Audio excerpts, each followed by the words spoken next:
Добре дојде во студио за Владимир Милчин, режисер и директор на Отворено општество фондацијата.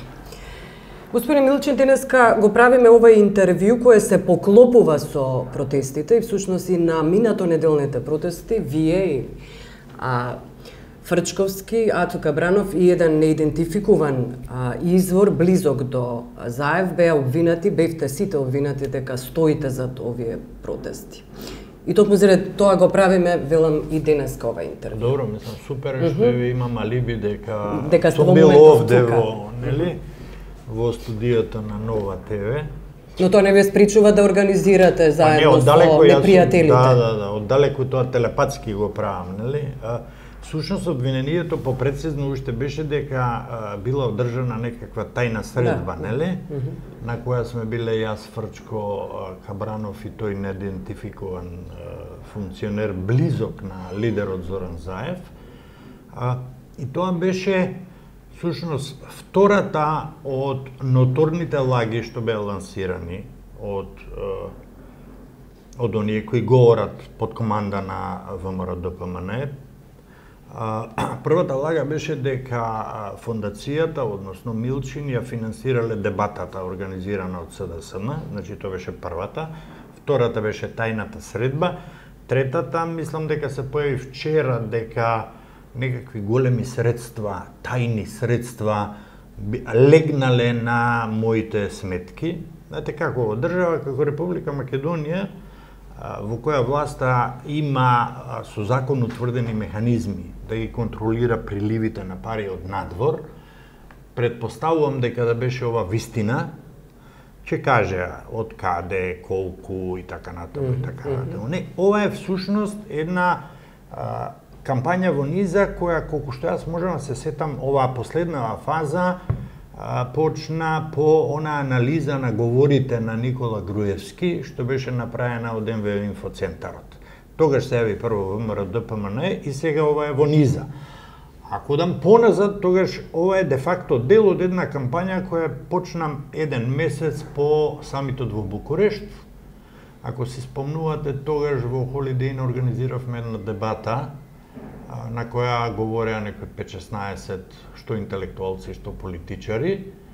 Некои од нив веќе се амбасадори и така натаму, така што тие се извлекоа, веќе не се мета на напад, бидејќи почнаа да служат на она што е потребно на ВМРО-ДПМН. Но изгледа дека не може ВМРО-ДПМН да се откаже од тоа да произведува внатрешни непријатели. Потребни им се за да можат да ги покриваат. Особено кога се врзани со надворешните непријатели, односно се прави, се разбира. Обично се практично тоа треба биде врзано. Најчесто тоа треба биде врзано со Грција, па се тоа некакви грчки платеници, па шпиони и така натаму. Понекогаш тоа од време на време ќе замириса и на тоа дека се тоа некакви западни агенти, нели? Меѓутоа тоа се уште отворено не се кажува, ама мислам дека не е далеку моментот кога и таа таква директна клевета ќе биде пуштена во етер. Да. По Путиновата формула дека невладините се странски агенти, дека така на тој начин треба да бидат регистрирани. Точно така. Имаше одличен текст Кира Наумов околу Сорос, како вели, што е насловот дури доста гушите, аман веќе решете го Сорос, не сте први дури во тој подвиг. И зошто вели не сте први, заради тоа што подсетува на времето на Милошевиќ и Мира Марковиќ и низините славни говори, после што всушност атак предмет на цел е всушност Сорос и до пролета 96-та белградските власти ја забранија фондацијата. Сорос подсетува. Тој ја избриша од судските регистрирани институции. Сметате ли, верувате ли дека ова може да се случи во Македонија? Јас не би исклучил ништо во ваквата ситуација со овој режим. Мислам дека овој режим, бидејќи сака да дотолчи да ги дотолчи и последните остатоци на последните островчиња на некаков критички слободен говор. Не му е доста да има оваа доминација медиумска доминација, нели, тие имаат медиумска империја, преку која, например, потрошиле за избориве 2014 потрошиле 1.360.000 евра. Сите други 13 партии потрошиле вкупно 891.500 евра. Погледнете диспропорцијата. Но ова се цифри исклучува за кампањата, додека само за кампањата предизборна. Да, само за изборната кампања. Оние пари кои се суми кои се бараа од Брисел. Се уште не можеме да го тоа се тајна да го и одговорот дури ни да го насетиме. Да. Добро, така што мислам дека ним не име доволна, не се чувствуваат сигурни дури никога ги има овие мали островчиња само кои во кои нема ни една, да речеме, телевизија која има национална лиценца и така натаму, имаат апсолутна доминација, меѓутоа и со таа апсолутна доминација не се чувствуваат доволно безбедни. Нивните, како нешто да ги разјадува нивните лаги. Кои се тие медиуми кои ги вели да ги, како нешто да ги разјадува? 24 вести и Телма се прилично не се предмет на контрола, невозможно е да бидат контролирани. Сметате дека доаѓаат тешки лоши времења за овие два медиуми? Па јас се плашам дека тие ќе се најдат на удар. Патем биде речено, тие не се грантисти на Фондацијата Отворено општество Македонија. Не знам, очигледно дека тоа ќе зависи од тоа дали режимот ќе им најде ахилови пети. Ахиловите пети може да бидат, не платиле, не знам, данок од не знам колку пари и доволно е да просто да го фатат за гуша собственикот, веќе тие се приватна собственост. Да. Така што не би ме изненадило. Бивте обвинати дека всушност дека Фондацијата Сорос контролира медиуми, 7 медиуми во вашиот одговор објавен на Facebook дека сите 2 албански и сите 5 македонски. Да. Знаете што е многу интересно, мислам дека тоа работи нивната подсвест. Тие не може да замислат однос меѓу финансиер и медиум кој не е всушност контрола. Тие не може да во нивната свест не постои можност дека некого го помагаш и тоа ние делумно само ги помагаме. За кои а сури при тоа не ги контролираме. Се работи вие еднаш веќе објавивте.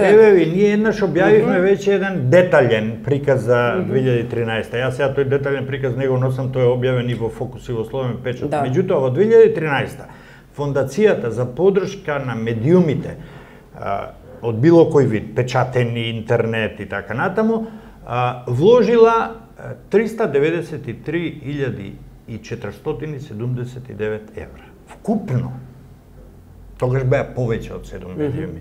Годинава, тоа се за сега, до сега и не верувам дека ќе има битна разлика, се вкупно 133.359 евра. Цифрата е смешна. Да, но ваквите обвинувања, господин Милчин, се прилично опасни. Зошто се разбира, кога ве квалификуваат и етикетираат сите вас и сите луѓе медиумски работници од невладините како соросоиди, прилично се опасни тези. Не е ли власта свесна за опасноста? За последиците кои може да се сносат? Мислам, опасностите по оние кои етикетираат? Да. Не по нив кои етикетираат, туку по општеството, по државата, по иднината на оваа земја. Не гледам. Разјадено ткиво и разединати и омразата која се предизвикува. Да, ма тоа не е единствената тема на која општеството е разјадено, поделено и така натаму. Не се разбира, не е една од. Мислам дека затоа што мислам дека тоа е намера. Да. Тие би можеле да бидат загрижени ако тоа не е намера.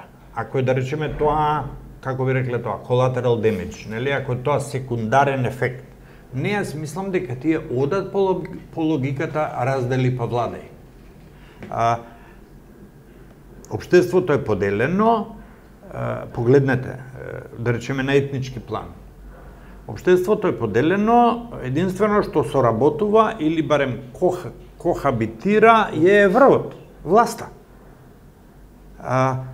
Таму очигледно има некакви интереси кои се толкави што они мораат да седат заедно. Па ние немаме такви интереси. За да седиме заедно. Ние граѓаните имаме други интереси, не да правиме профит. Ние треба нашиот заеднички интерес да живееме во нормална земја. Кај нас веќе нормалноста е во прашање.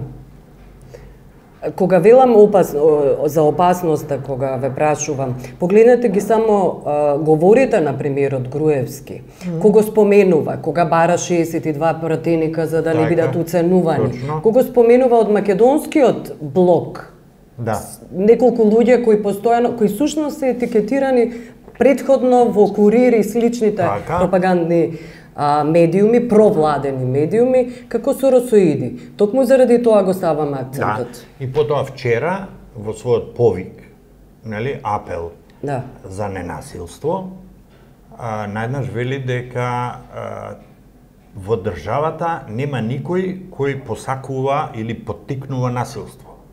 Најднаш без проблем, бидејќи тоа му одговора во моментот, тој ги анулира сите писанија на медиумите што се платени од него и контролирани од него. Да, тој ги контролира тие медиуми. Најднаш нема, меѓутоа бидејќи ги контролира, тој може да го промени својот став, пред еден месец да каже едно, вчера да каже друго, никој од нив нема му забележи. Ќе си ја тераат работата понатаму. Според тоа, да, точно е,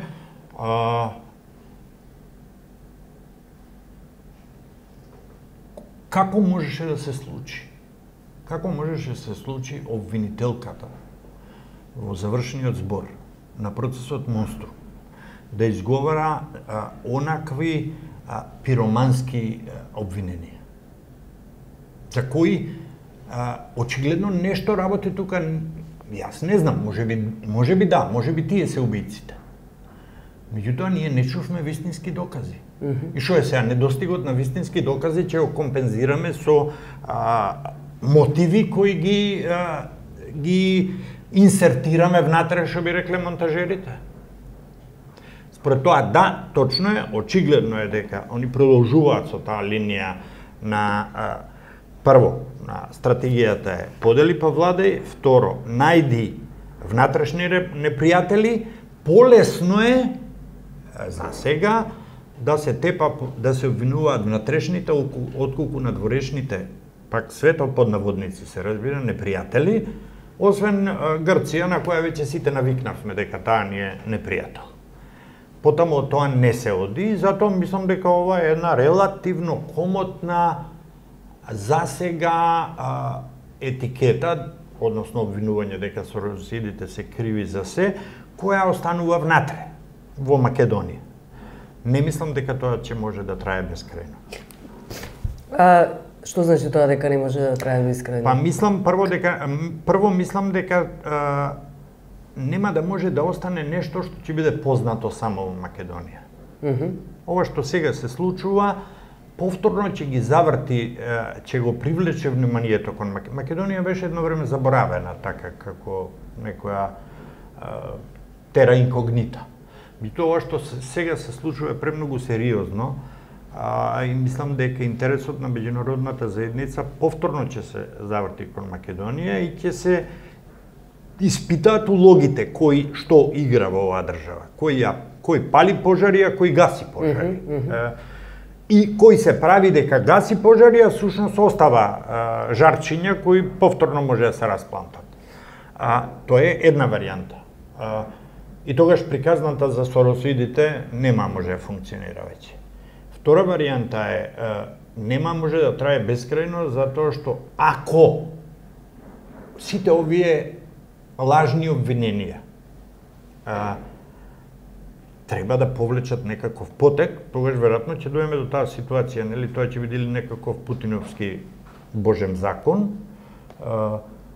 со кој ќе мора не само фондацијата, туку и други невладини организации кои имаат донации од странство, ќе мора да се пријават како странски агенти. Многу интересно, например, Што ќе прават во случајот на USAID?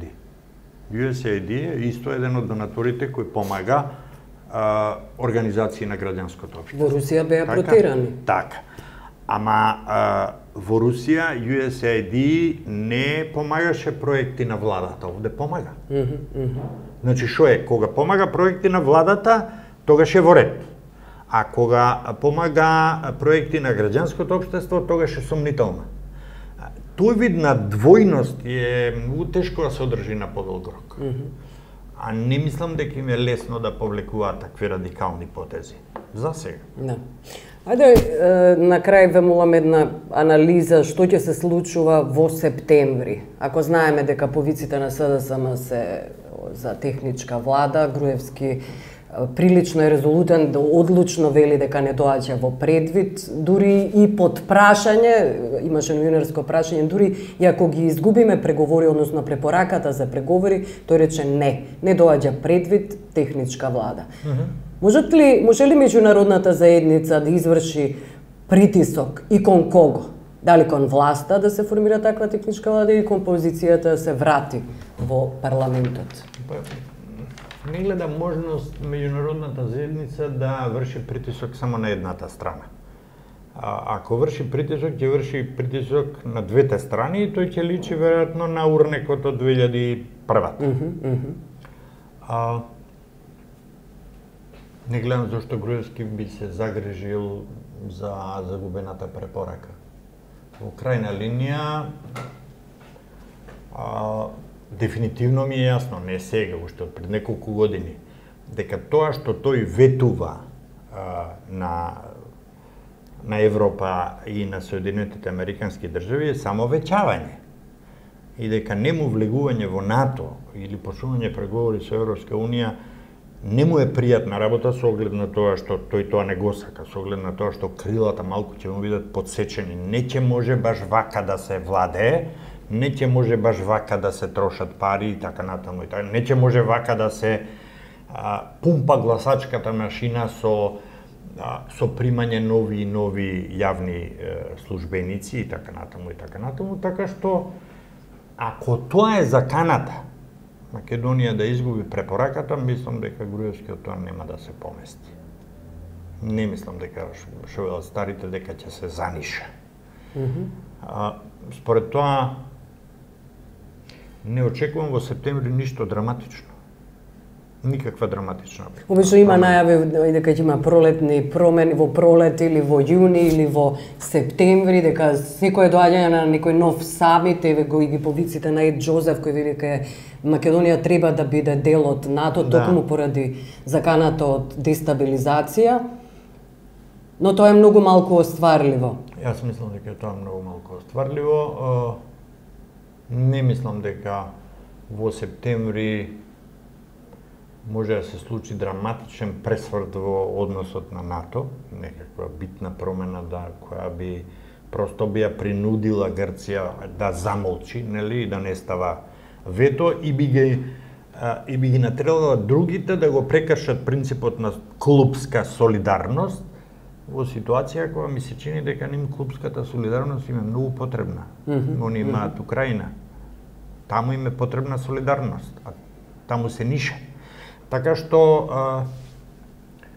да, ние може да бидеме повеќе во фокусот на меѓународната заедница, ама тоа не значи дека она ќе биде спремна, освен ако нешто навистина драматично не се случи, нешто што ќе се закани, ќе биде закана за регионалната безбедност, само тогаш може да се случи некоја битна промена, ама таа нема да биде изразена со повлекување на препораката за преговори. Тоа е ситно.